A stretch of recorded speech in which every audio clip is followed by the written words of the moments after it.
Good afternoon, everyone, and Fáilte Rash, welcome back. We will now move on to the second panel discussion this afternoon, which will look at the important role of women in peace and security today through an Irish perspective. Perhaps informed by our armed struggle for independence, which began in 1916, a central tenet of our Irish foreign policy down through the years has been on keeping the peace. And indeed, since 1958, when Irish peacekeepers were first deployed to Lebanon, women and men from the Irish Defence Forces have participated with honour and distinction in UN and UN-mandated peacekeeping operations. And indeed, we're honoured today to have Colonel Peter Marron from the Irish Defence Forces, who has himself served on a number of these operations. When UN Security Council Resolution 1325 was agreed 16 years ago in New York, it highlighted the distinct negative impact of conflict on women and girls and the importance of women's participation in leadership and decision-making in both conflict and post-conflict situations. In fact, having women around the peace table increases the probability of a peace agreement lasting 15 years by a remarkable 35%. If we want to see a sustainable resolution to the many conflicts affecting the world today, it is clear that we need to empower women and have their voices heard. But the Women, Peace and Security Agenda, or WPS, I'll abbreviate here, is profoundly relevant at all stages of conflict, not only at the point of peace negotiations. A WPS perspective in humanitarian work can help to address the particular vulnerabilities of women and girls fleeing situations of conflict when they are more at risk of sexual and gender-based violence. A WPS perspective in peacekeeping can help armed forces develop better relations with local communities, improving the prospect of a successful mission. And as well as being the right thing to do, implementing UNSCR 1325 leads to better outcomes. Ireland, like many other countries, implements 1325 through our National Action Plan on Women, Peace and Security. Our first plan ran from 2011 to 2014, and last year Ireland agreed a second National Action Plan that runs from 2015 to 2018 and has an increased focus on the empowerment and participation of women in conflict resolution and in conflict building. Thank you, Hilary. Good afternoon, everybody. It's an honour to be here today and to be part of today's event. And I have to say, as an Irish woman who's been working on issues of women and conflict for almost 18 years now, it's very exciting to be part of an event that is commemorating the women of 1916. And then in today's panel, looking at contemporary events in relation to women and our forward-looking, where we're going to go with these issues and making sure that those issues that were raised already in the first panel around invisibility of women are addressed. I'd like to say a large thanks to Ambassador Anderson, to Hilary and Kate and others who were involved in organising today's event. And I'm delighted to moderate this panel. You heard all of our backgrounds, and we're going to speak in various ways to the topic of the panel, which is examining Ireland's role in advancing women, peace and security globally. We'll each present our remarks, and then we'll make time for the audience to participate and have some questions and comments to the remarks that we've made. So before I hand over to my fellow panellists, I'm going to make some brief introductory remarks to frame our discussion today and bring us, I suppose, make some connections between the panel we just had and the panel that we're about to have now. We heard on our first panel about the various issues related to women's involvement in the Easter Rising. And what I want to talk is a little bit about the events that have happened since the Rising of 1916. So in the last 100 years, we've had multiple global developments that have worked towards advancing peace and security. And I'm going to refer to two ways in particular that are of relevance to us today. The first are the growing opportunities for women globally to become more involved in contributing to and advancing a global security that is underpinned by social justice and gender equality.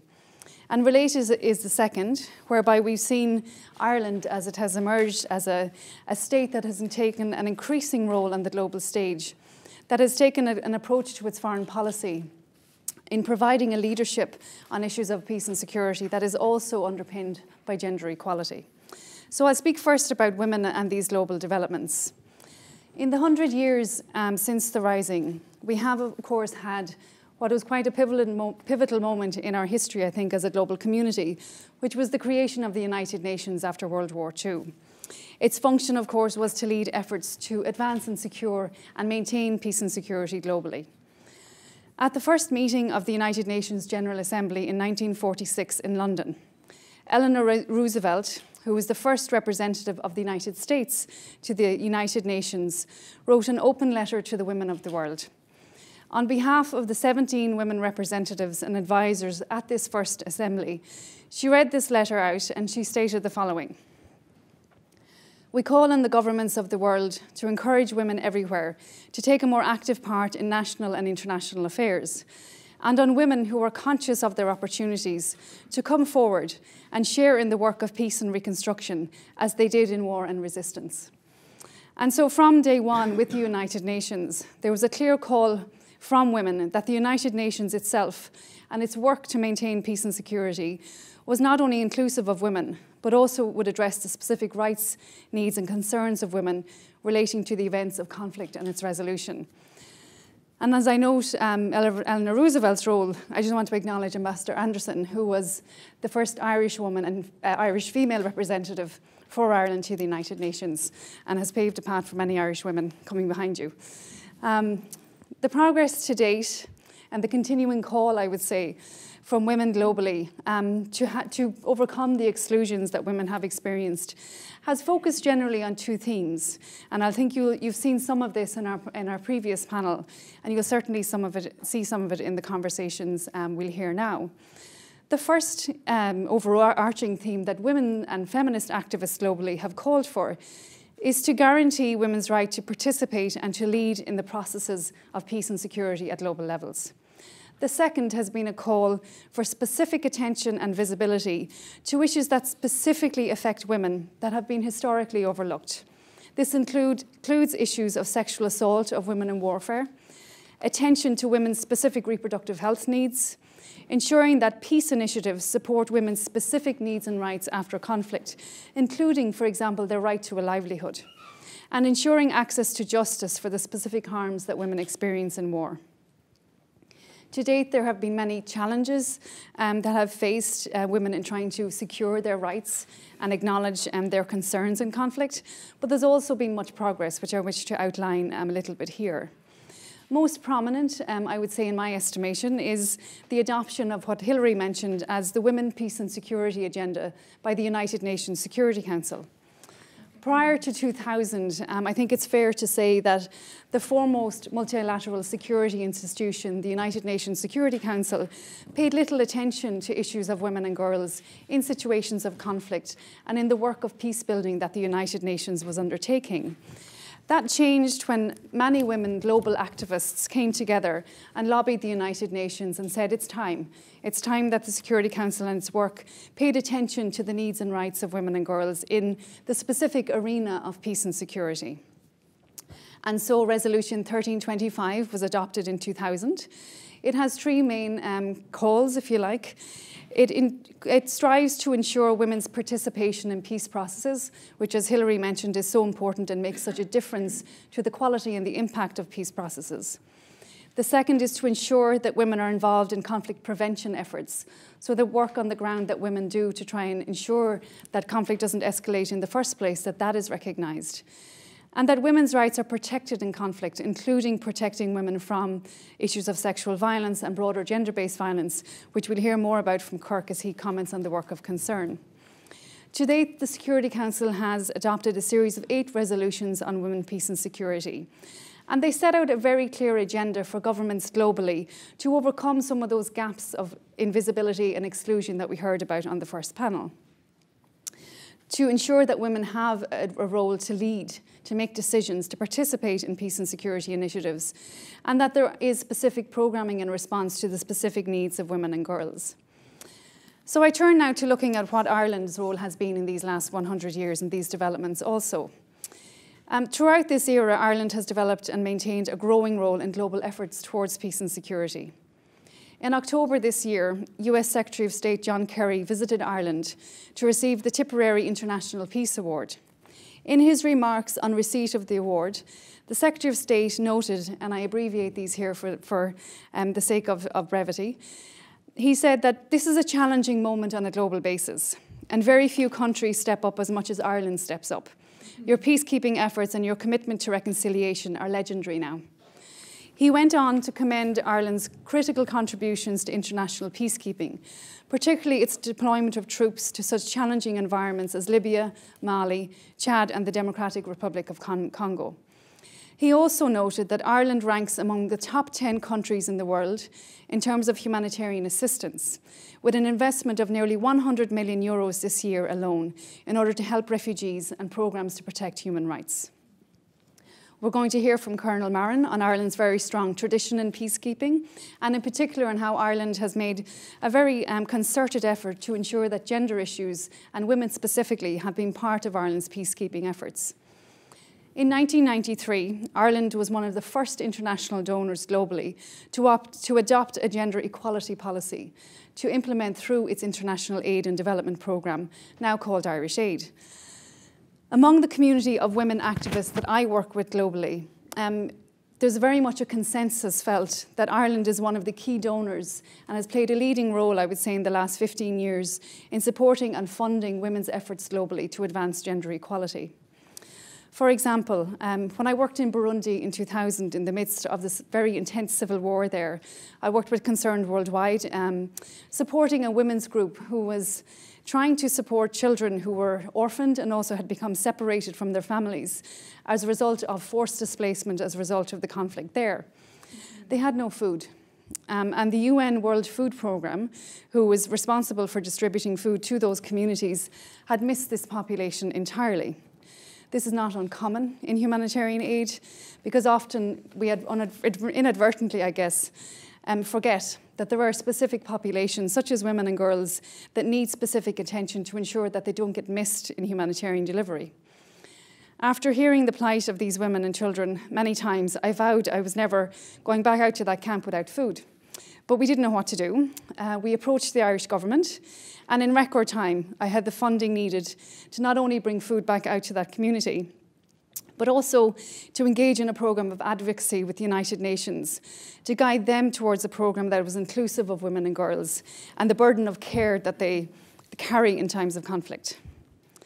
When I worked in Darfur in Sudan in 2006, I was overseeing a very large, complex programme, delivering services to women and girls who had experienced mass sexual violence in the programme there. We needed funding to keep the services alive, and on a visit home to Dublin, I called into Irish Aid looking for money, and they said, look, we don't have any money, but I went in anyway.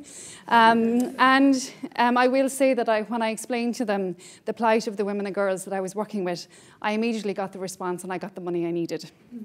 So in my very humble opinion, I will say that there are unique qualities to Ireland's humanitarian and development funding. It is nimble, flexible, and responsive to genuine need. And most importantly, it's in the field that I come from, what we called gender responsive. Ireland's work and its foreign policy and aid is and continues to be gender responsive and inclusive of women and girls in many ways. There has been a growing push from women's organisations that governments take the commitments made in those women, peace and security resolutions and translate them into real actions and change in the lives of women and girls. Ireland has been doing this for some time, and there has been a push for member states to develop action plans to translate those resolutions into action through domestic and foreign policy. 63 member states of the United Nations have developed plans to date. Ireland was among the first to do so, and as Hilary mentioned, is on their second iteration of their plan. Catherine is going to talk to us in more detail about Ireland's work through this plan, but needless to say, Ireland has been one of the leading governments globally on this. So, what has been significant in the last 100 years has been the growing recognition of the place of women in global efforts towards the maintenance of peace and security. Whether that is in roles as peace negotiators, in community reconciliation efforts, in the fight towards justice for gender wartime crimes, and in providing a feminist understanding of war and peace and its global complex. We have also come to know more about the specific harms that women and girls experience and the need for specific responses to those.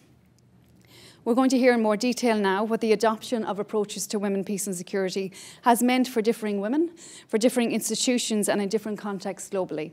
So first I'm going to hand the floor to Dr. Catherine O'Rourke.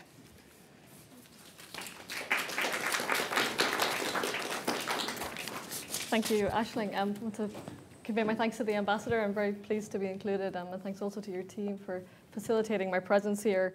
It is a happy coincidence that I'm based in the United States currently, and I'm very happy to speak to my role. In addition to my academic hat, I'm currently an independent academic member of the oversight group of the National Action Plan on Women, Peace and Security that Ireland's adopted, that's been referenced already. So in my brief comments, I would like to speak a little bit to the substance of that Irish National Action Plan on Women, Peace and Security, which sets out the commitments and obligations that the Irish government has made in terms of its role in advancing women's position in peace and security internationally. I'll talk about Ireland's role really as a global champion on this issue, and then finally I'll conclude with some comments on Northern Ireland, where obviously this remains a live issue. Ireland's role in adopting a national action plan, as Aisling mentioned, was quite early, and it did so initially in 2011, and then a second action plan was adopted in 2015. Now, the Irish National Action Plan, it's modelled, it sets out a series of commitments, indicators, and tasks various government departments with responsibility to meet these commitments. And it's worthwhile to look at the document. It's clear in terms of the obligations that are made and the indicators that need to be met. It's in many ways the National Action Plan of Ireland. It reflects national action plans that have been adopted in several other countries, in that it is built around Security Council Resolution 1325. It includes commitments that deal with Ireland's role in peacekeeping, so ensuring the participation of women in peacekeeping forces and ensuring that Ireland's peacekeepers are sensitive in how they deal with both female and male populations. It also commits Ireland to supporting women's role in peace building, and that happens in particular through the choice of women's organisations that are supported and funded in their work internationally. And there's also a series of commitments about Ireland's work in tackling gender-based violence. And those priorities reflect the priorities that are captured in the resolution itself and on this agenda more broadly. There are, however, a number of quite unique elements, I think, of Ireland's National Action Plan, in particular when we compare it with other Western countries that I think are in many ways good practice. In particular, I think its decision that its National Action Plan will not only be outward-looking in its role in the world, but also looks internally. It makes specific commitments around the treatment of women who have fled conflict and are seeking refuge in Ireland. That is quite unique in terms of Western approaches to the Women, Peace and Security agenda, which can often be quite outward-looking.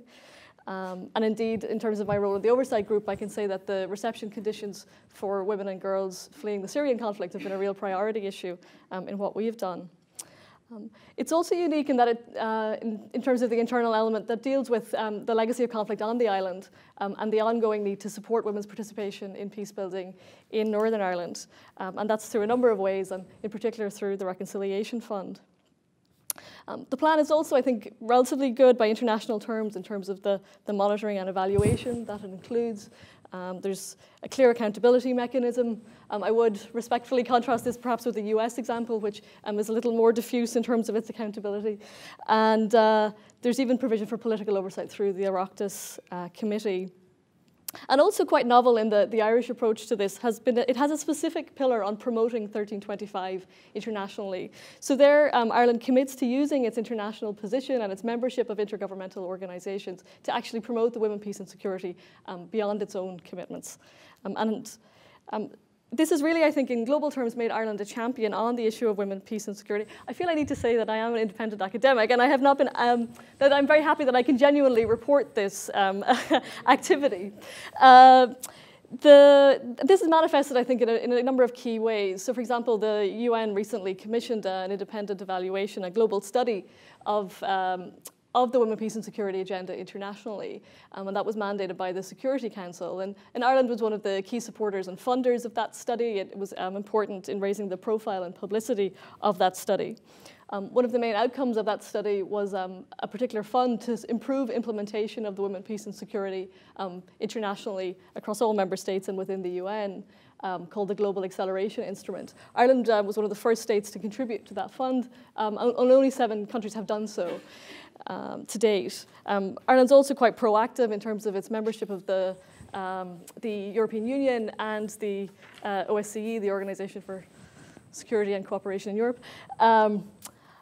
in maintaining, in ensuring that those organizations are at an intergovernmental level and a regional level actually promoting and adopting their own commitments around women, peace and security, because it does take states to champion those issues. Moreover, Ireland is currently seeking membership of the Security Council in 2020, and its leadership on the issues of women, peace and security have been an important part of that campaign.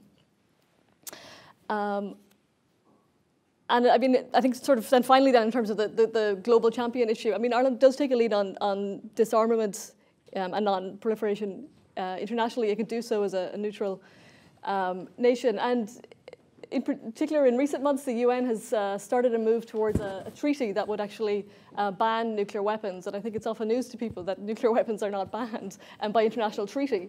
The approach has been to reduce proliferation of them. And this is, Ireland has been one of the 6 states that's really championed this issue. And I would say with quite a bit of international opposition from quite significantly more geopolitically important states, but nevertheless has done so. And has done so really with an understanding of the gender implications of the presence and proliferation of nuclear weapons.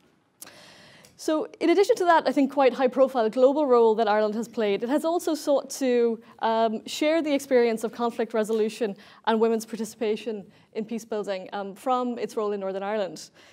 And it's done that through lots of lesson-sharing activities that are ongoing, really, with Moldova, Turkey, Myanmar, Israel, Palestine. There's several examples we can cite where Ireland has facilitated lesson-sharing of peace-building in that role. And indeed, the National Action Plan does make specific commitments around that in terms of lesson sharing from Northern Ireland, but also continuing in the ongoing business of building peace in Northern Ireland and ensuring women's participation in that regard. So with that, I want to just turn to the last piece of my comments, which relates specifically to the North, where I'm normally based. And I'm going to perhaps change hats a little bit here and move more into my sort of critical academic role, but hopefully with some more positive proposals at the end. So in terms of, I mean, Northern Ireland is often celebrated internationally in terms of women's participation, particularly within the peace agreement. So the key peace agreement that was signed in 1998, the Good Friday Agreement, it was distinctive by international standards in many positive ways. Firstly and foremost, it was a highly successful peace agreement, highly successful by one key measure, an end to conflict deaths. And I think that we need to bear that in mind as the rest of my more critical comments are made. It's to acknowledge that the Irish peace process is a stunning success on that key indicator, an end to conflict. The peace process was also inclusive also distinctive by its inclusive nature. And by that I mean there was actually elections to peace talks, again unusual internationally, pretty good civil society access, in particular through smaller political parties, and also in the inclusion of a women's political party. It was inclusive in the proposals that came out of it, the human rights commitments that are contained in the Good Friday Agreement that specifically recognise women's political participation and that provide for quite inclusive political structures, in particular a civic forum that would involve civil society and a Bill of Rights for Northern Ireland. And the third distinctive element that in some ways I think we can now reflect on as a little less positive was the very forward-looking nature of the Good Friday Agreement. Its priority was the establishment of new and inclusive institutions that would not repeat the violence and violations of the past, that would provide a democratic forum for local representation, and a series of new human rights and equality institutions.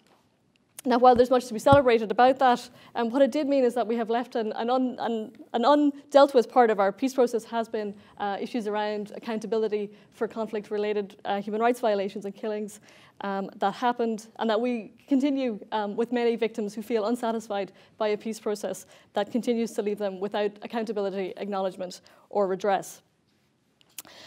So from the peace agreement, which I think in many ways was very positive and successful, and I moved to Belfast from the Irish Midlands in 1999 as a new university student, and I remember that being a time of great optimism, in particular about the new institutions that were taking place, a sense of from civil society, and that this was an opportunity to do peace properly, and that the blueprint had been set very positively.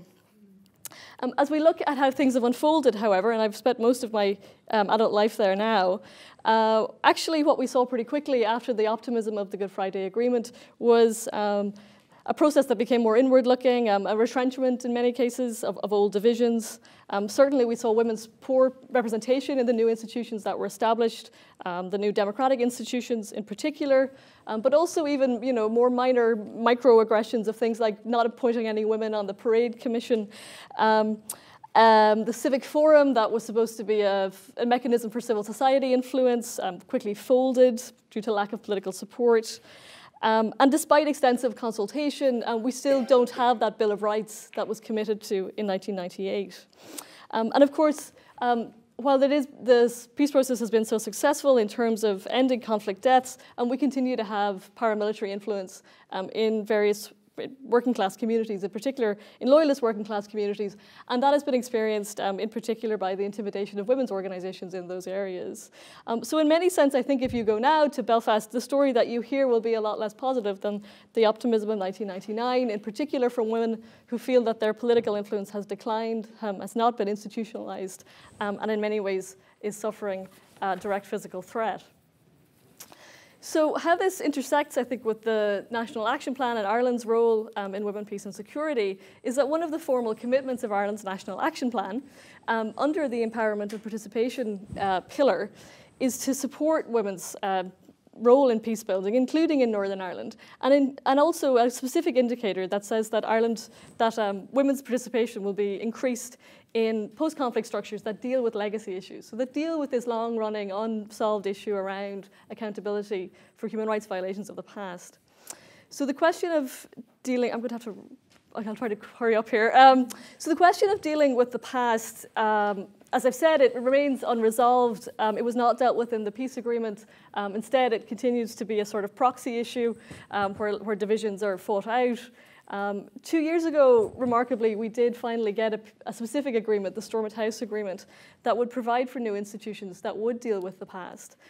They would allow for 4 institutions that would continue with criminal investigations where they were necessary for past deaths, another mechanism that allowed disclosure to family members over what happened to their loved ones, another mechanism that provided for storytelling from anyone who wished to tell their story, and finally a mechanism that allowed for more thematic investigation that would try to link up this approach to the past that focused on individuals. And that was 2 years ago. It was 2 years ago this month that we had the Stormont House Agreement. And again, a time of modest optimism, and I think in particular amongst victims who felt that their needs had really still not been met.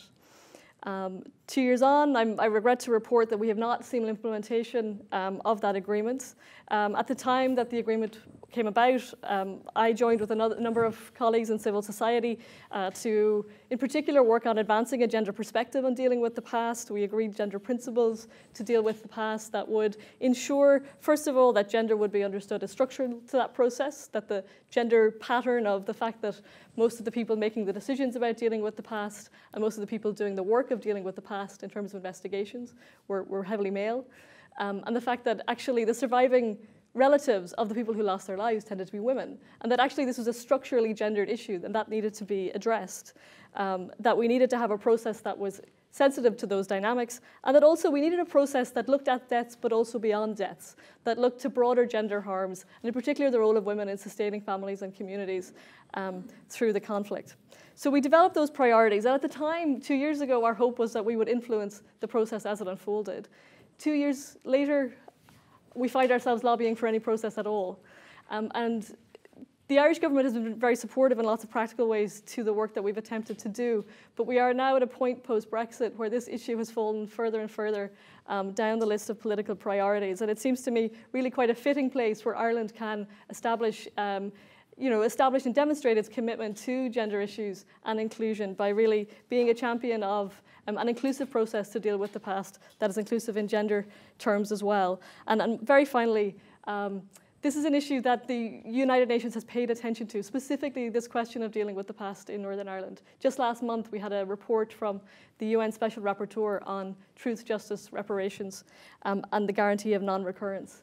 And he was very critical of the failure to deal with the past in Northern Ireland. And he specifically named the lack of a gender perspective as a failing of the process from Northern Ireland. And I'll conclude with his sentence on this. Most of the efforts have been event-based and have not allowed the patterns, policies, and structural dimensions of violations and abuses to be addressed. The cases of death have been the focus of these measures, excluding most victims of torture, sexual abuse, and illegal detention, and have generally lacked a gender perspective. This seems to me a very good place in which Ireland can continue to demonstrate its commitment to these issues in a very practical way and very close to home. Okay. Thank you.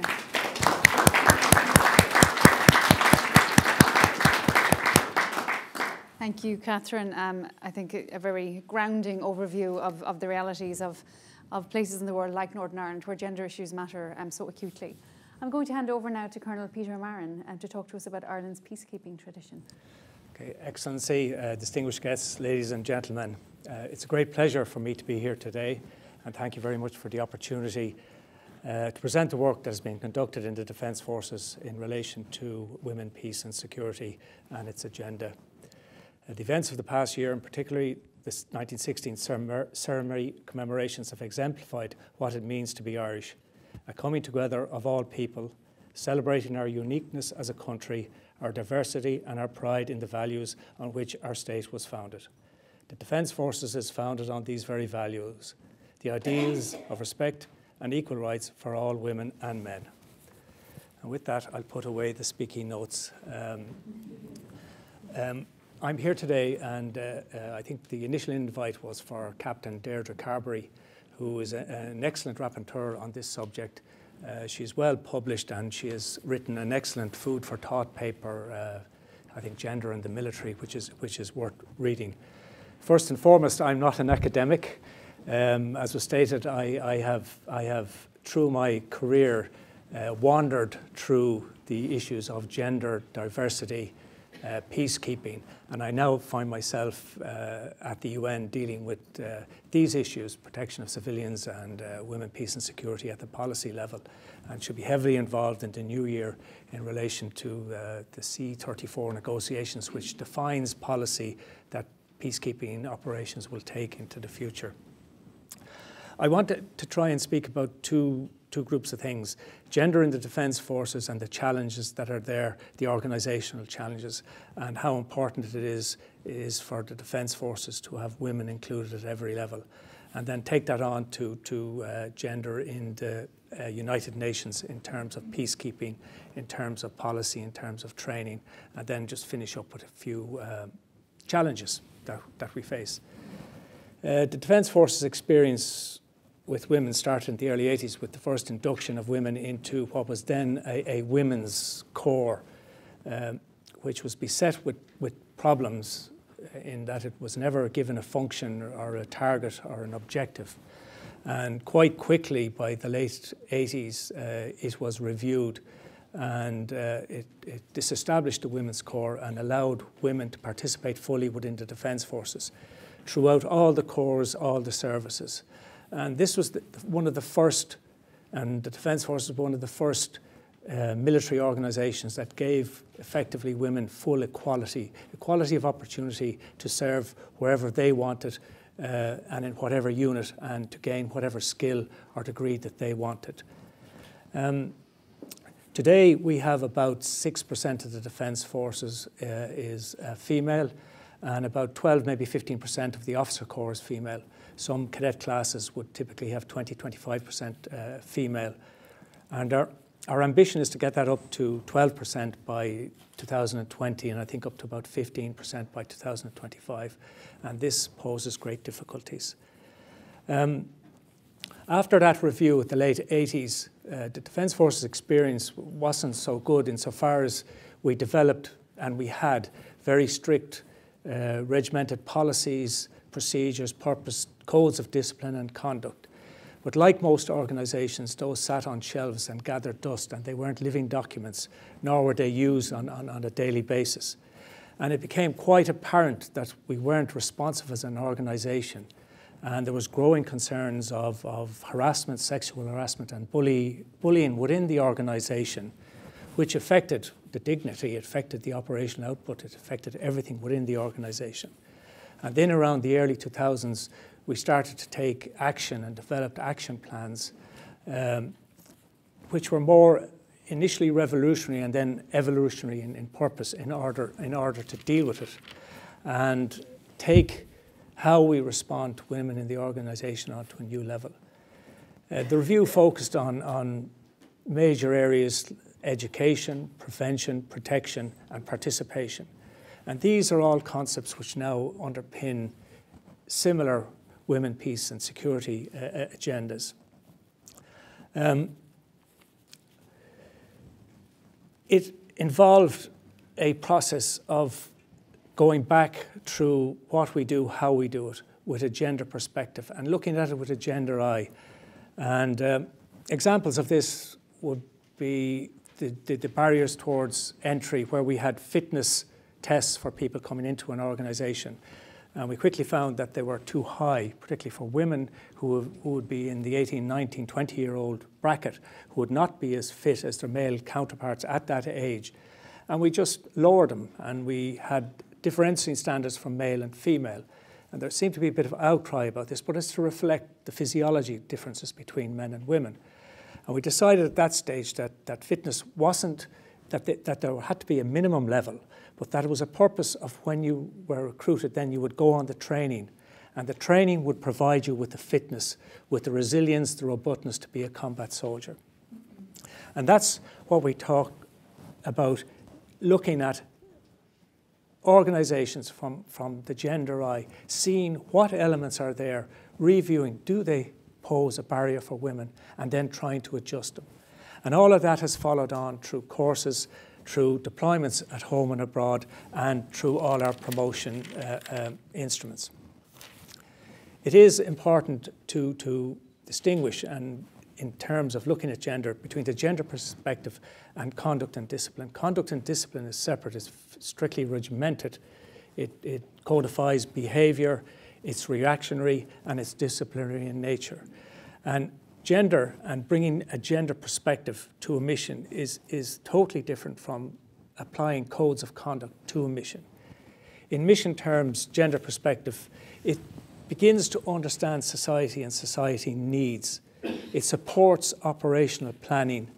Critically, it improves situational awareness and is a serious element of the overall force protection. And the end game of all of that is an increase in providing a secure and safe environment, the protection of civilians, and the protection and the advancement of women, peace and security issues. In developing the organisational interpersonal relation policies and regulations, we depended heavily on EU legislation and UN SCR 1325. One of the key characteristics of any staff officer worth his or her salt is the ability to plagiarise. And I know this for a fact because I plagiarised both the EU legislation and 1325 directly, and I put it straight into the equality policies and the equal status policies. And then they filtered into the interpersonal relationship ones. And they codified all this in a new manner. And I have no difficulty at admitting that plagiarization. What we have now is an ongoing process where they're reviewed regularly, and they are trusted and they are utilised. And unit commanders can expect to deal with interpersonal relationships, difficulties and issues that have to be resolved at varying levels and varying degrees, dealing with sexual harassment, and bullying on an ongoing basis. In my last appointment as a unit commander, I certainly would have dealt with one or two every year. And they vary in complexity, they vary in individuality and in terms. And one thing the organisations have to do in providing a response to these issues is to develop ones that will be responsive to the individual circumstances, because they are all individual and they are all complex. And if they are all not dealt with, they do tend to fester and grow out of all proportion. Catherine did mention the Irish second action plan to implement USCR 1325. The Defence Force already is on its second iteration of that. And it permeates through all our training, all our operational deployment, our pre-deployment for overseas. And it affects us in the terms of how we deal with units, tactical units. I know from my own experience as a commander overseas that mixed units work better than single-sex units. We know in operational training events, mixed units, tactical units work as well, if not better, than single-sex units. And we know that the challenge that we face is when we deploy is how do we get that up front. As we go into areas where the threat level increases, we tend to up-armour and cloak ourselves in this aura of invincibility, when what we really need to do is to take off the armour, take off the helmets, take off the sunglasses, and get women and men up front quicker in order to see what's going on. Women are represented at all levels within the Defence Forces. I've stated that it's an equal opportunity organisation. We've yet to have a woman at general staff level. It's only a matter of time, and the reason for that is equality, not diversity, and they are mutually exclusive when you think of it. You cannot discriminate against a male just to promote a female equally. Within the terms of United Nations and peacekeeping operations, we've talked about 1325 and the subsequent resolutions, and they're broken down mainly into two main groups, on one group dealing with protection and the other with participation. And it is in this area of protection that defines gender-based violence so seriously in armed conflict, that it is a crime on two levels, both a war crime and a crime against humanity. And the participation element hopes to bring women forward into the leadership towards recovery in society. We've talked a little bit about the threat that women face. Some instances in East Timor, I think it was 1 in 4 women were raped. In Iraq and Syria at the moment, gender-based violence is used as an offensive capability by ISIS. Men are slaughtered, women and children are enslaved. And in South Sudan, you have government, allegedly renegade troops, involved. And how to get that element, that responsibility that is initially the host government, and how to get UN to interact in that space, in that environment, is the great difficulty that is facing a lot of the policies and the political level within the UN. Professor Lee earlier talked about what it took a man to do in the 1840s to feed his family. In Africa at the moment, all he needs to feed his family is $100. With $100, you buy a Kalashnikov and 2 magazines. With that, you can feed your family. If you can persuade 9 friends and steal a pickup, then you're a marauding band. If you have 50 friends, you are now a militia. If you have 100 friends, you are now a warlord. $10,000 is all it takes to become a warlord in Africa. And what has been seen in the Central African Republic, Congo, DCR, East DCR, and the conflict areas, that these groups, the groups are there, are splitting. They're splitting and moving so fast. It is hard to know who or where to integrate with and who or where to deal with. It is now becoming a problem without an address.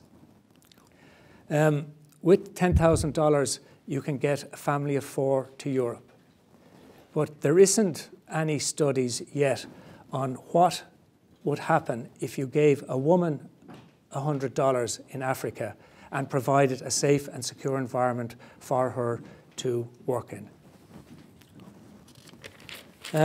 Within the UN itself, the implementation of 1325 falls in many areas, but there is a great move on now in the integrated training unit to bring manuals and guidelines and get them institutionalized in every troop contributing country's pre-deployment training. It also has in-theatre fora, focus groups, gender advisors, and female engagement is critical to the UN success, and it cannot succeed or hope to succeed without it at all levels. To give an example, there was a mine action group arrived in an area to demine, and they talked to the leaders of the village, said, what do you want? What do you want to mine? We want the roads demined.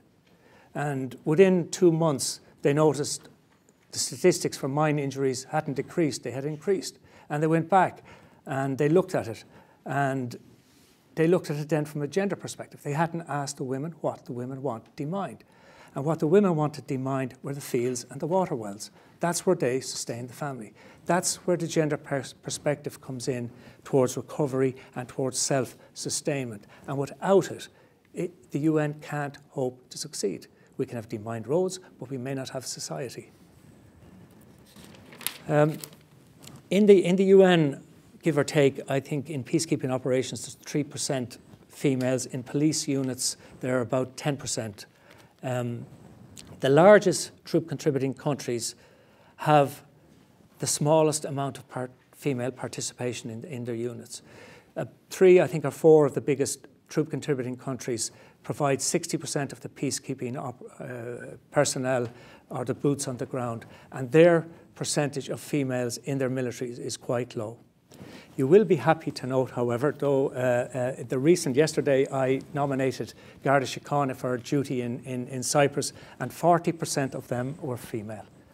Okay, it was 2 out of 5, but it's a big success. Within missions, the gender advisor are key. I know from my time with UFOR that the gender advisor is on the primary augmentees and is called in the planning stages to the OHQ. And she, and normally it is a she, and normally in UFOR missions, the primary augmentee for gender is provided by Sweden. And she normally sits on the command group, which means that everything is viewed on from the gender perspective, through planning, through deployment, through operation, through redeployment. In OSCE, the gender advisor sits at HOM level, and the UN, in theory, it sits with the HOM or the force commander, although to what extent their influence is, it is not known, nor has there been a full study.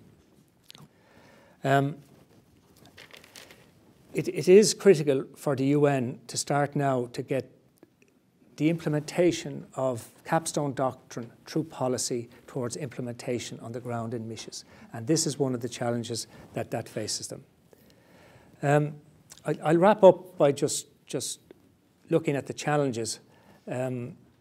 I mentioned, or was mentioned, I spent about 2-3 years in HR, and one of the challenges I faced was trying to increase female participation in the defence forces. And it is very difficult, and it has only succeeded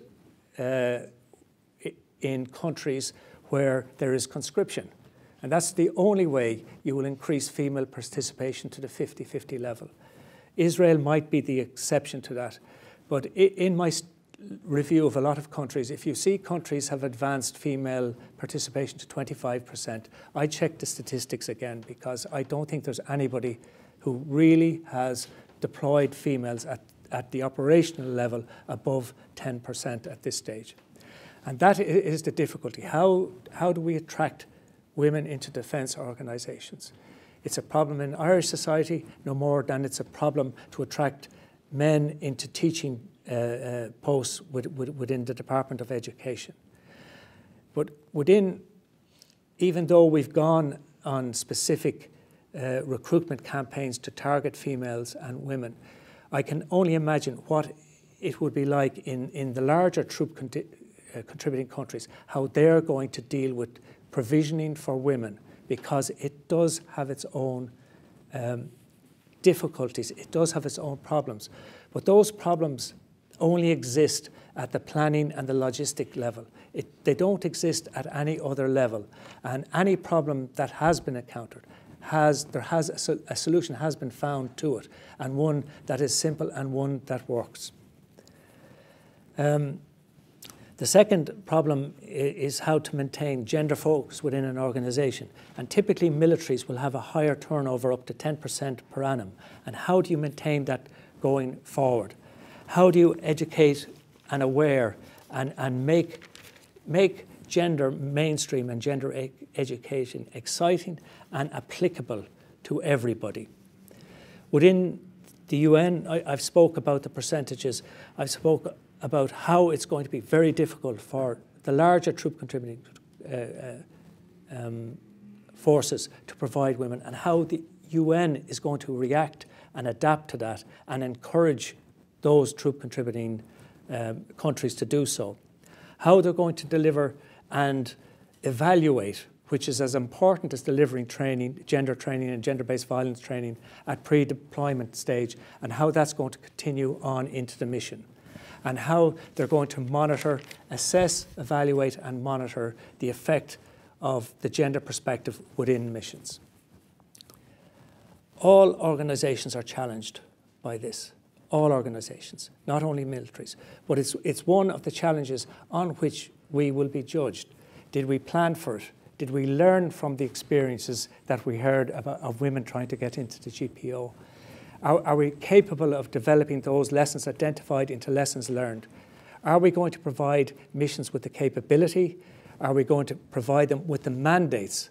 And that is a key critical element of missions, that it's built in the protection of civilians, the protection and the forwarding of women, peace and security agendas, and put that into both force generation and both into the mission mandates.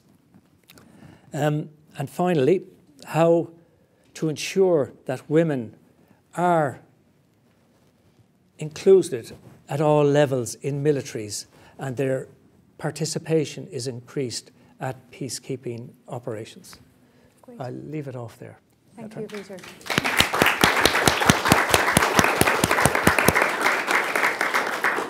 Thank you for that wonderful overview of the opportunities and challenges, I think, that exist for women in our global peacekeeping system. So I'm going to hand over now to Kirk, who's going to talk to us about the work of Concern Worldwide, an Irish humanitarian and development organisation. Thanks. Thank you. And also thank you very much for having me here. Concern and the Irish government both have an extremely long history of fighting gender-based violence and working on some of these issues. So I really do feel honored to take part of this event.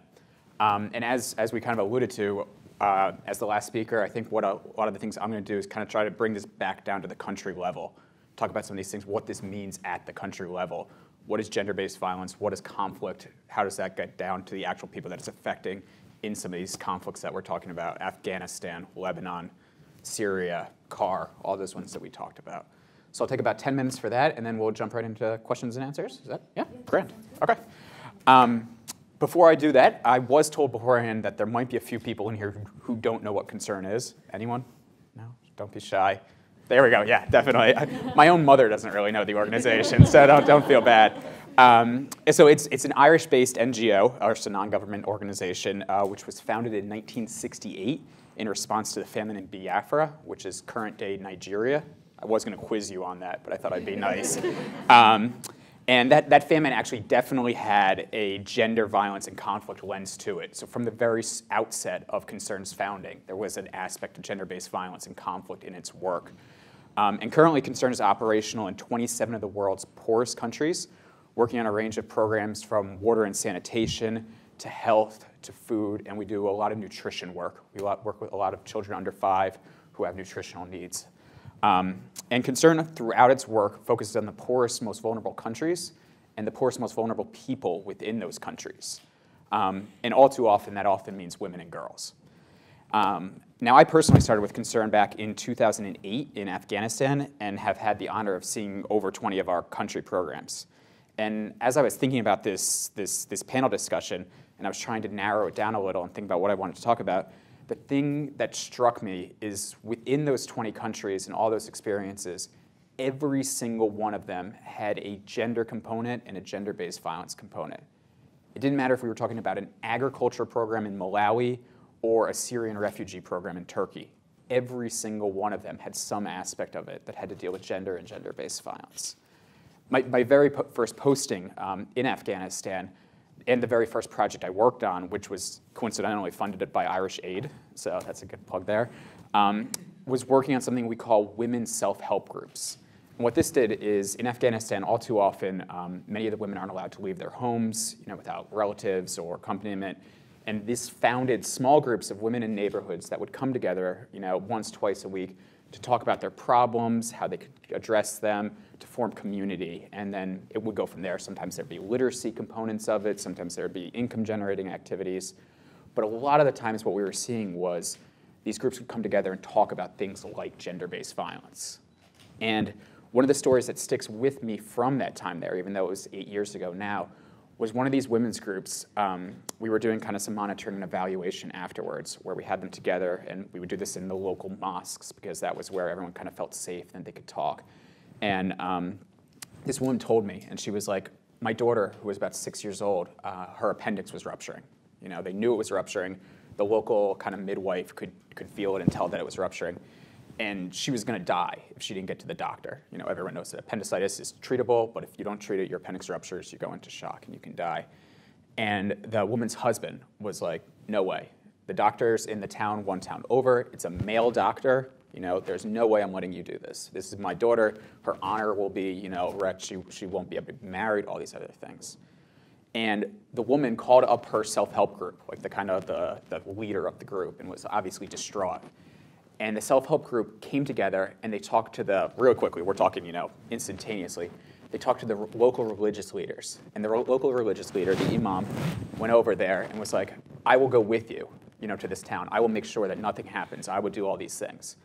And because of that, the girl was taken to this hospital, had a straightforward procedure, and was able to live because of these things. And although we're talking about conflict here, and this might not seem like a particularly conflict-related gender-based violence thing, it all is, because gender-based violence and gender is all about inequality and power.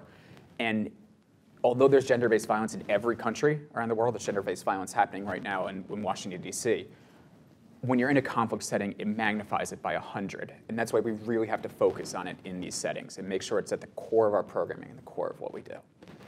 So that being said, where was I? I totally got off track here. I'm sorry. I would like to say that much has changed since those 8 years regarding gender and gender-based violence and conflict. But unfortunately, for way too many women, it hasn't. Back then, in 2008, a man named Major General Patrick Camart, I might be mispronouncing Camart, yeah. He was a division commander for the UN mission in the DRC, Democratic Republic of Congo. And he declared, it has probably become more dangerous to be a woman than it is to be a soldier in armed conflict. And I would take nowadays the probably out of that statement. It is definitely more dangerous to be a woman than it is to be a soldier in conflict. We're currently seeing levels of violence in war against women that have, in my lifetime at least, have never been seen. Between Syria, South Sudan, DRC, rape is being used as a weapon of war, and women are being disproportionately affected. And now this is the point of the speech where my wife told me you have to say something positive because it's getting too sad. So there is good news about this, and the good news is that the violence is preventable, even in the worst of conflict settings. Violence is not inevitable. Perpetrators and even entire societies choose to commit violence, and because they're choosing to commit violence, they can choose to not commit violence. It's not straightforward, it's not easy, I don't pretend that it is. It requires context-specific, sustained, and multifaceted approaches. But what we're finding is there's a lot of hard evidence, and there's starting to be a really good evidence base on how we can do this, from community mobilization, targeting teachers and pupils, to the use of technologies, to mobile phones, to direct cash transfers for women. We're seeing some really great programming out there in the humanitarian sector that is starting to have a real, tangible, positive impact. One of the things that Concern is actually really working on now is the importance of engaging men in these things. We found that you cannot have gender-based violence programming without the engagement of men. And that's what I want to really quickly talk about briefly, because it's one of our big success stories we've had over the past few years. It's a program that's run out of Lebanon currently, but we're hoping to expand it, working with refugees in the northern region of Lebanon, a region called Akkar, if any of you are familiar with it. And the 12-week program takes refugee men and women and gets them to work together within their own communities to understand gender roles and gender relations, the cycles of violence, and especially nonviolent communication. It employs a prevention-based approach to stop abuses before they're happening, and it's working. I just actually got off the Skype call with a couple of our research people. And I'm not an academic either, but I'm around lots of academics, so they made me stress that this is preliminary findings that haven't been peer-reviewed yet, or all these other kind of disclaimers that I had. But we're working with the American University in Beirut, and these preliminary findings are showing that men express a negative view towards domestic violence, and many participants affirmed that they wouldn't beat their wives and would find it unacceptable if others around them did. Furthermore, wives of male participants reported improved patterns of interaction and communication. They witnessed increased openness, flexibility, and empathy, and perspective taking place in their husbands, and more positive attitudes towards involvement in housework and child rearing. And that's really exciting news for us. I mean, especially in this kind of research thing, it's really hard to get empirical evidence that what you're doing is working when it comes to gender, but we're really starting to get that, and it's a good thing. Now, this program, which is also funded by Irish Aid and really shows that commitment, is just one instance of many where Irish NGOs like Concern and others are taking the lead on preventing GBV. In Ireland, actually, there's something called the Irish Consortium of Gender-Based Violence, thank you. And it's a grouping of about 12 Irish-based gender NGOs and the Irish military as well, and Irish Aid is part of it as well. And it's really working to how Ireland can take that leading role. And if you look at where all the countries where we're operational in, it's practically every major humanitarian emergency out there. There's an Irish NGO out there doing gender-based violence, doing prevention of gender violence work. From Darfur to Iraq to Democratic Republic of Congo, you know it. And one of the things that actually does make this consortium unique is the role of the Irish Defence Forces in it. I think it's the only one in the world, yeah? I went looking on the train down. Yeah, I don't know if it still is, but it's the only one that engages the military, engages civil society in that way. That's one of the key things that has allowed it to be successful. And while I have taken the last 7 minutes or so talking about some of the programmatic impact, I did want to take a really quick chance to talk about some of the more systematic things we can do. And we actually have 5 recommendations that we always try to highlight when we're in rooms with policymakers and stakeholders. The thing about it is that the Irish government and Irish Aid has been so supportive of these. These are kind of preaching to the choir, but I'll take the opportunities the same. And the first thing we always say is that we have to address the root causes of these conflicts and these violence. As long as there is the conflict, there will be violence. There's nothing we can do to completely eliminate it. So we need political solutions to this. We need political solutions to the war in Syria, to DRC, to Burundi, which is happening now. All these things need political solutions. Secondly, we need a global coordinated approach to prevent and respond to GBV in conflict and displacement. I don't think a woman's, the programming a woman receives should be based on the country. It should be universal. It shouldn't matter where she is living. And we have seen movement towards this. There was recently an event called the World Humanitarian Summit that took place in Turkey. And this brought together a bunch of humanitarian actors. And one of the main things that kept getting repeated was conflict GBV. And it was one of the most committed to of all the kind of asks that were made. So there's movement on it, and we just need to continue that movement. Thirdly, we must increase the involvement of women in peacemaking and peacekeeping.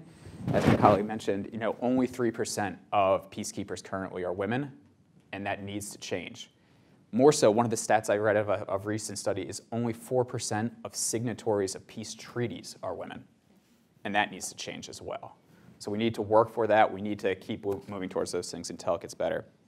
Fourth, we need to sign and implement the GBV, gender-based violence call to action, and its roadmap, ensuring all humanitarian operations are in compliance with these guidelines. These guidelines are basic good programming in humanitarian emergencies to prevent gender-based violence. In 2016, it's way too late for women to still have to leave camps to collect firewood and risk rape. It's still too late to have latrines that don't have proper lighting. These things, there's just no excuse for it. It needs to stop, and we need to make sure that happens today. And then finally, fifthly, as we always say, you just need to increase financing for gender-based violence. There cannot be a single humanitarian program that doesn't have gender-based violence as, if at least not its tenement and core, a key aspect of it. And as you could tell from a lot of the things we've talked about, Irish Aid has led on this, and it's been a huge commitment that they've made. So a big thank you to them. But it's something that needs to continue. We need to advocate for it. USAID, OFDA has also been involved in it. We just need to keep moving forward. So on that, I think. Thank you, Kirk. Yeah. Great.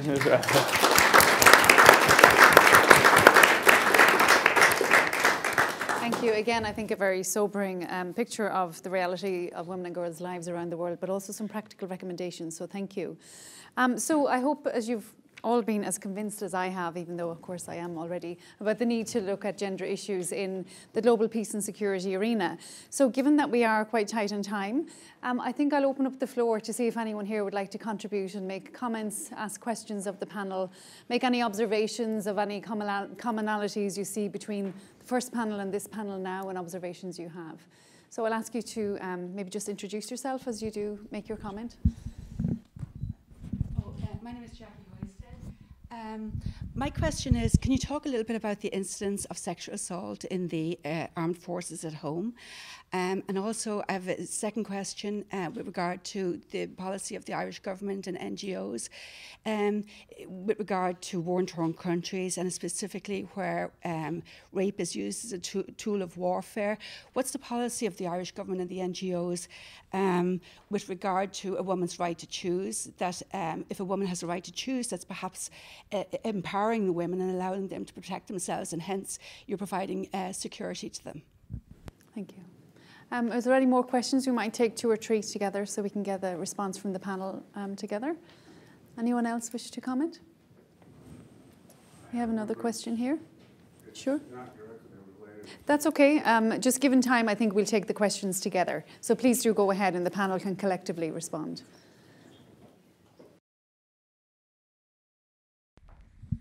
Yeah, this one's more for Dr. O'Rourke, and Doctor, I'm familiar with your work with the Gender Legacy Integration Group in Northern Ireland, and I in fact saw your excellent testimony on that before the Lantos Commission along with some of your colleagues.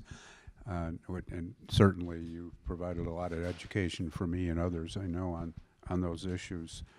In speaking of the National Action Plan, your enthusiasm for it and excitement about it is, it's very obvious and infectious. Given that Northern Ireland is still, unfortunately in my view, still part of the UK, could you speak a bit about the support the UK government is giving for the issues that you're talking about? Mm-hmm. Great, thank you. One last question we could add to this list. Anyone have any comment or question? There's one here in the front. Just have the mic. If the panel could comment on what I've experienced is that it's very difficult to get young women to go into politics. And if the panel could have any reflections on why they think that occurs. Okay, great, thank you. So who would like to go first? Catherine, would you like to? I think you had a direct question to you. Yeah, sure. And then maybe if you'd like to comment on the others also. Yeah, I did mention the Irish government has been, in terms of conversations around dealing with the past, I think the Irish government's been very constructive, and to the extent that we have had support in our gender work, it is, the Irish government has been notable really by its support. And that's what we need. We need a champion in the room when those conversations are happening about how to deal with the past and whether to deal with the past. The UK government has, and I alluded to this initially, but so the UK government also leads on women, peace and security. It leads within the UN Security Council. It's what's called the pen holder. So when the Security Council adopts resolutions on women, peace and security, the UK is in a leadership role on that.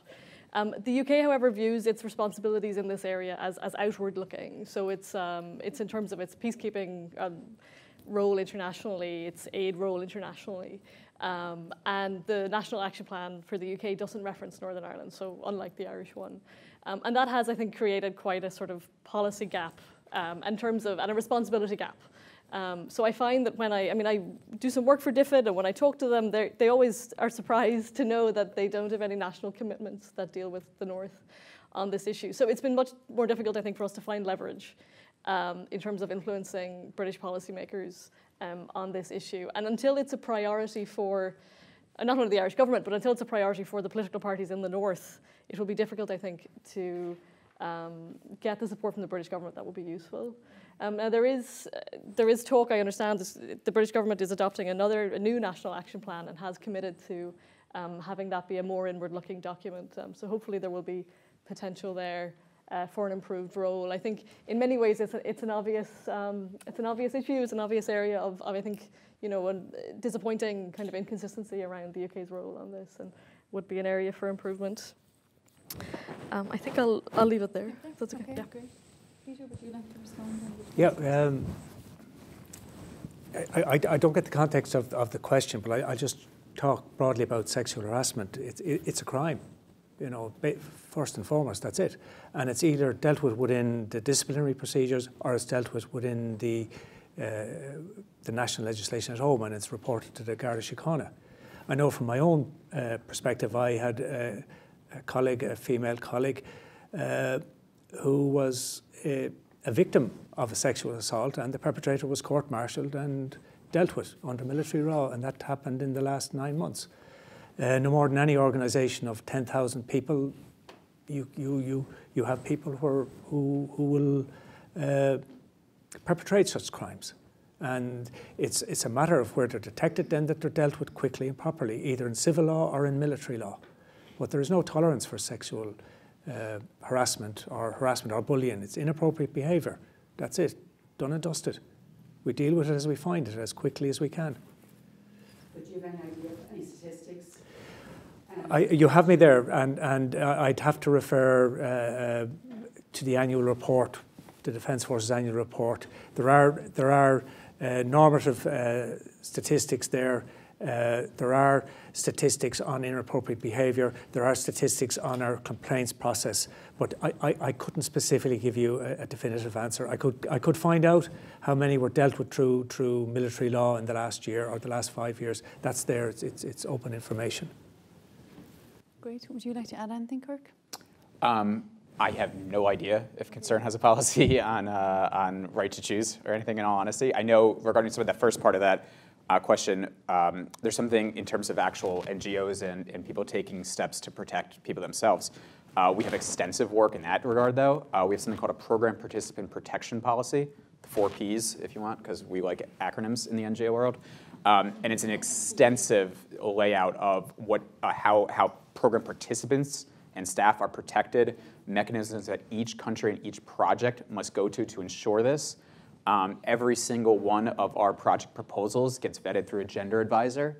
So that's always taken into account. Everything along those lines is done to that end. And regarding the question of how getting women into politics, I don't think I have a good answer for that. But I do, on the concept of leadership, I do like to speak highly about Concern's own programs on that, because in all honesty, at the US office, I think most of our senior leadership is female, and they have a huge track record of promoting women and encouraging women to take these leadership roles. And it's a lot of the things that we know. It's mentorships, it's encouraging things. We have a program called Pathways, which was awarded several awards by the Irish HR Consortia for encouraging these things and encouraging women to take these leadership roles. It's not directly related to politics, but it's encouraging women to step up within. Yeah, it's very similar to attracting women into the Defence Forces. It's not seen as a task. It's not seen as an attractive career path. And that's where you have to try and find the barriers of how to attract people into it. And a lot of it is when we're lucky to get women in, it's the leadership training and the advancement that they get, and is the benefit to the organisation. So it has to be dealt with, it has to be addressed. We know at the moment we have a female commander in the troops in UNDOF. We had a female commander in Central Africa or in Chad before this. So it is critical to the effectiveness of an organisation to have women engaged at all levels. And it is no more at home as it is here difficult to get participation. Thank you. And if I may add just some comments also, I think, the key thing here is barriers, whether it's women's participation in politics or in the other systems and institutions that we've been talking about. I teach students here at George Washington University, and I have many young women in my classroom who wish to go on and have very ambitious careers, either leading on promoting gender equality or in political spaces globally. And I think, the key thing that we talk about is that when we talk about barriers, we need to go beyond simply thinking that, we need to encourage women to come forward. The barriers are in the institutions themselves. And so changes need to be made to the actual institutions to make them welcoming spaces for women and girls. And because many times they're not right now, and I think especially with the issue of participation in politics, what we see globally is that when women do go forward in multiple countries around the world, they experience sexual harassment, violence, they're targeted for sexual assault during elections, and even when they're in authoritative roles of membership of parliament, etc. And so I think there's an onus on us to think about not just the barriers to why women won't come forward, but to the barriers to the way our institutions are set up in ways that work to male standards and male processes. And I think the theme earlier this morning, the earlier panel from Lucy, I think it was, talked about male spaces. Our institutions, global and national, are male spaces. And unless those change, it's not going to be any easier for women and girls to come forward. And I'd just like to remark briefly on your question about choice, and I presume you're referring to reproductive rights. I mentioned earlier that the Security Council has adopted 8 resolutions in this suite of resolutions on women, peace and security. In 2013, they adopted Resolution 2122, and in the preambular section of that resolution, there's a reference to the need for reproductive health services for women and girls in conflict settings. Now, the critical academic in me will say the reference is in the preambular, which means it's a nice introduction, and later comes the paragraphs that are operational that states are held accountable to, so it doesn't appear in there. And you know, one of the reasons we do need to acknowledge is that this issue is still quite contentious for states to debate. We see at the United Nations, certainly in my work and in the work that I do there is a closing down of space for debate on gender equality and women's rights. There's a growing fundamentalism, and you know, the way that the UN operates is to get consensus across states. And we see that gender equality is more and more being used as a bargaining chip and held for ransom, and certainly reproductive health is one of those. And you know, in respect of services, certainly from what I've seen on the ground and working with women and girls who have experienced horrific rape, reproductive health services are certainly required, but also just basic services are not available at all. So when it comes to kind of post-rape care, when it comes to fistula repair surgery, which unfortunately many women and girls experience, it's really important that we scale up those services. And I think increasingly over the span of my career, that has happened. And there are calls from some leading governments on these issues to make sure that there is those services. And as Kirk alluded to in the World Humanitarian Summit, there was a call for that. And I did a study of global funding on gender-based violence, I think in 2012 for the United Nations, and the lowest funding of all the thematic areas of humanitarian aid was to gender-based violence. And there's a need for governments to step up. And as I said, Ireland is one of the biggest contributors on that. And on the issue of kind of sexual assault within institutions and defence forces and militaries, what has been interesting is the issue of sexual assault within UN peacekeeping. It's a big issue, and again, it is tackled within the Women, Peace and Security resolutions. What we have now, in case you're interested, is an annual report from the Secretary-General to the General Assembly over the last 2 years, and hopefully it will continue, reporting transparently on the number of incidences of sexual exploitation by UN personnel globally. And it's been about between 200 and 300 over the last couple of years. Reporting is obviously only a tip of the iceberg. We know there's a lot going on out there, but there is increasing efforts to have accountability for that. And I know just from recent conversations I've had that the new incoming Secretary-General is going to pay attention to that through in his work. So I think we'll leave it there. Hilary, do you want me to wrap up, or have we time for another question? Wrap up? Okay, so let me just say thank you to the panel for all of your wonderful contributions. And before we end completely, I'm going to hand over to Hilary first to wrap us up. Thank you very much, Aisling, and to the panel. Just want to say thanks to everybody for being here this afternoon. It's been a long afternoon. We've come from the past up to the present day. A lot, I think, in both panels. Lots of food for thought, lots of positives, lots of challenges, and lots of things to reflect on. So thank you again for coming. We have a reception next door, and I'd like to invite you all to join us. And thanks for all that.